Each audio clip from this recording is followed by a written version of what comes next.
just jump in. You are traveling the world. You're now fighting as Sin Cara. What is going through your head right now? You find yourself in a place that you want to. Mm-hmm. What's going on? Well, I was excited for the opportunity. I was like, man, this guy they've invested so much money in this guy, so much time, so much of everything. But guess what happened? I didn't get the same opportunities. My personal opinion, nothing against anybody, I think if I succeeded, it was a bigger failure for Triple H. Because that's proven because he was the one that hired him to come to WWE. And if I succeeded, then it was going to be a bigger failure towards him on Vince. Showing Vince that, because Vince was the ones that pointing the finger at me, hey, let's put this guy as Sin Cara. So I never got that push. I never got that support. You know why they brought me down to NXT? This is true. They don't say it, but I know it's true. Triple H brought me down to NXT because they wanted Kalisto to be the next Rey Mysterio. Really? It wasn't to showcase me or to make me NXT champion or whatever. It was to showcase him. Wow, yeah, I always. This is where you found your opportunity. I always took it as an opportunity. I never took it in a sense like, oh, they're gonna use me, pobrecito. No. Okay, they want to use me. I'm gonna use them now, and showcase who's better. And proof of it is that no matter where I go, no matter when I was with them, I would always get a reaction from the crowd, always, because it came out of their mouth one time like, oh, no matter what's in Cara, that's people still love him. No matter if he wins or loses. I'm like, yeah, but I want a piece of the pie too. People like winners. They don't like losers. Yeah. They say your kids like, Dad, you always lose.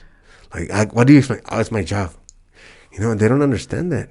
And that was tough for me, as a parent, as a performer, as a professional, to tell your kids, what do you explain? So it came to a point that I realized like nothing was going to change for me, and it wasn't a decision that I took from one day to another. It took me years to actually, go ahead and ask for my release.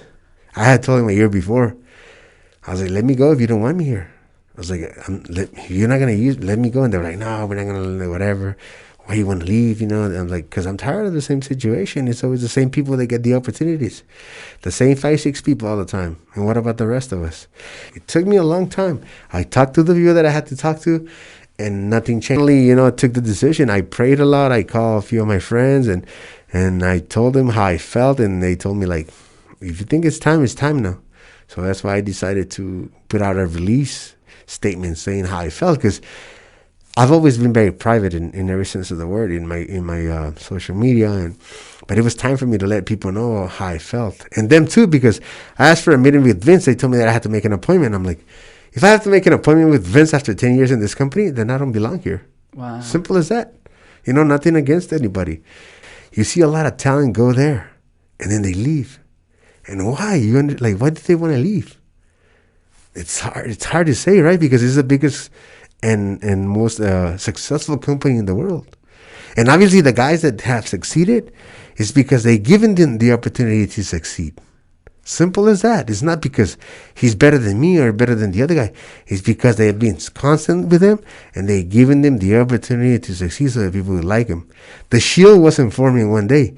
They gave him an opportunity for years to succeed. How come we never got that? How come Epico, Primo, myself, when they joined us as a group for the first time, they look like gangsters. And all of a sudden, you bring the Shield. Oh, no, the Shield. Let's keep them together. Or now look at Kalisto. What he's doing? Nothing. Look at Metallic. What is he doing? He goes down to NXT a couple weeks ago, and he loses to Escobar. He's in the main roster, right? He's supposed to be better than the guys from NXT in a sense. But he just threw him down there to showcase Escobar, which is perfect. It's another Latino. The call when they told me they were going to grant me my release, they told me straight out, we're never going to give you the opportunity that you wanted. Like that, they told me. And at least during that moment, I was like, thank you for being honest with me. I was right. Yes, exactly.